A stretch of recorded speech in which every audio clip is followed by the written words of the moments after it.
This is Democracy Now!, democracynow.org, The War and Peace Report. I'm Amy Goodman. We end today's Democracy Now! Special by looking at President Trump's mental health and a growing movement among mental health professionals called Duty to Warn. Last month, President Trump slurred his speech and mispronounced his words during an address on Israel. Let us rethink old assumptions and open our hearts and minds to possible and possibilities. And finally, I ask the leaders of the region, political and religious, Israeli and Palestinian, Jewish and Christian and Muslim, to join us in the noble quest for lasting peace. Thank you. God bless you. God bless Israel. God bless the Palestinians. And God bless the United States. Thank you very much. White House Press Secretary Sarah Huckabee Sanders responded to questions about Trump's slurred speech by announcing he'd scheduled a physical health exam. The president's throat was dry, nothing more than that. He does have a physical scheduled for the first part of next year. The full physical that most presidents go through, that'll take place at Walter Reed, and those records will be released by the doctor following that taking place. Meanwhile, New York Times chief White House reporter Maggie Haberman commented on Trump's behavior when she was interviewed on CNN last month. Something is unleashed with him lately. I don't know what is causing it. I don't know how to describ it. You see a difference in the past, days, weeks? I think the last couple of days' tweets have been unhinged, markedly accelerated in terms of seeming a little unmoored. This all comes as Pentagon leaders told a Senate panel they would ignore any unlawful order by the president to launch a nuclear strike. The testimony came as part of the first congressional hearings in more than 40 years on the president's authority to start a nuclear war.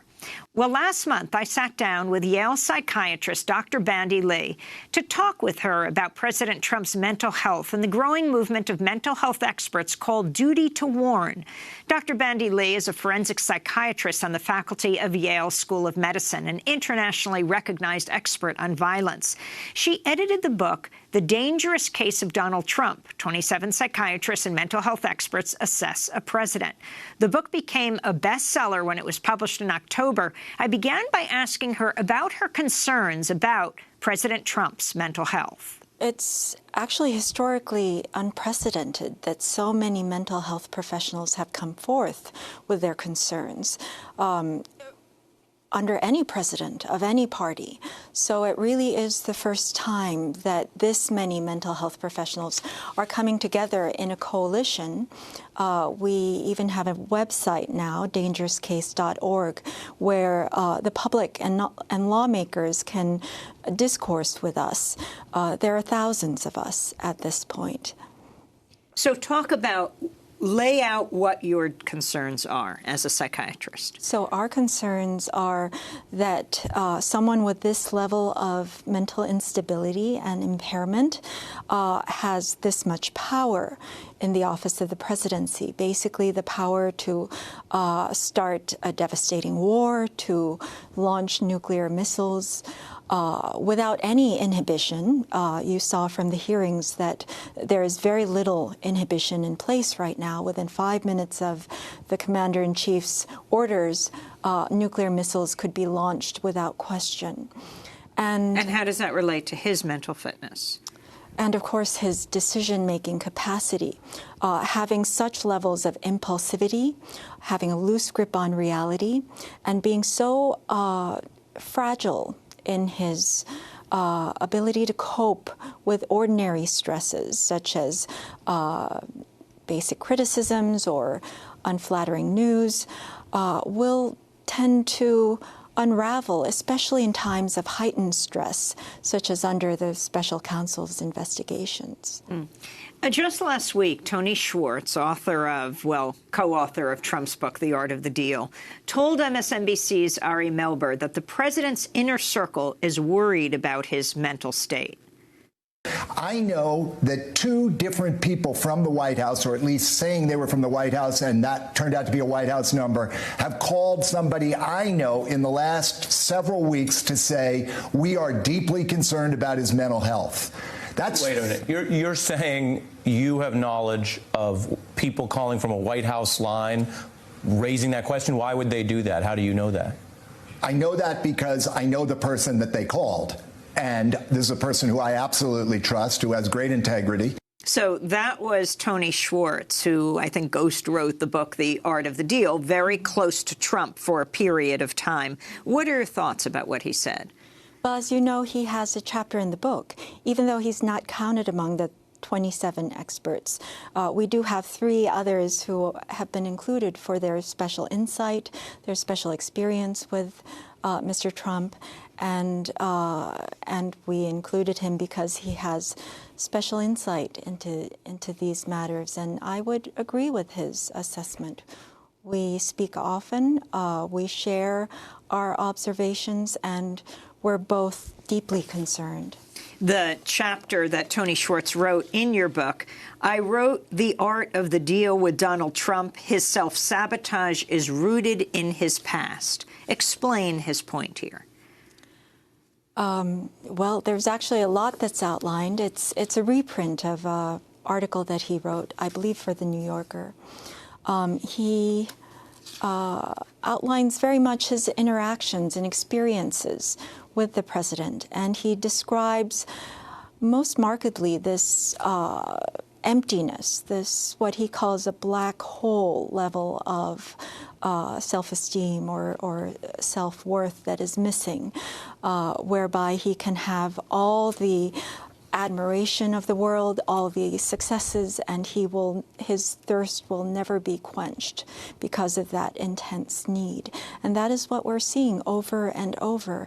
And what is most concerning for us is that his way of coping with this critical sense of need at every moment, so much to the point where he cannot think of the past or the future or consequences. His main urgency is to quench the need at the moment, and the way he does this is by burnishing his power, by going to belligerent language or affirming conflicts and others' sense of the world as a threatening place where you have to be violent.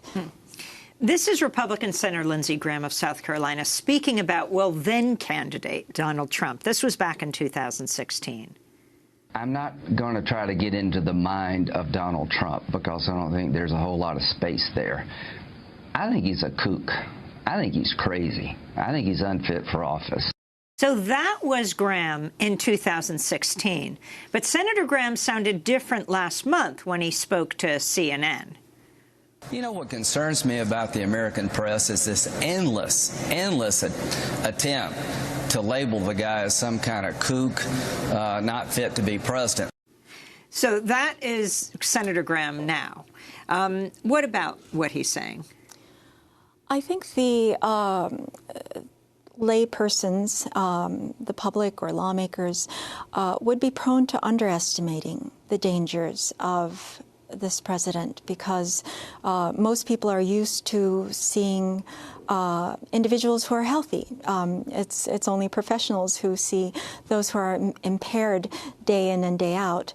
And so the natural tendency will be to interpret what they're seeing in terms of a normal range, a normal variation of human choices, decision-making, and behavior.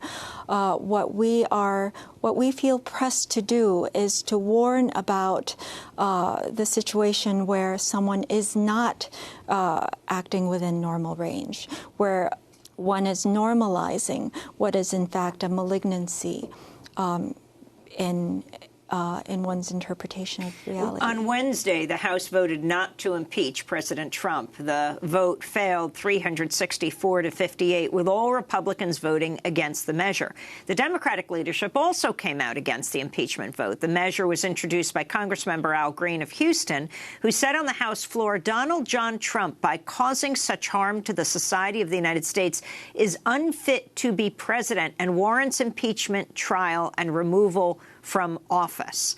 And then in April, Maryland Congressmember Jamie Raskin introduced a bill that would create a commission to determine if the president is mentally or physically unfit for office. This is Congressman Raskin, also a professor of constitutional law, explaining how the bill is based on the 25th Amendment. Section 4 of the 25th Amendment says that the Vice President of the United States can act with a majority of the cabinet to determine that there's a presidential incapacity, or the Vice President can act with a majority of any body to be set up. And Congress never set up the body that's called for in the 25th Amendment. So this is us essentially following through on our constitutional obligation to set up a body in the event of a presidential disability.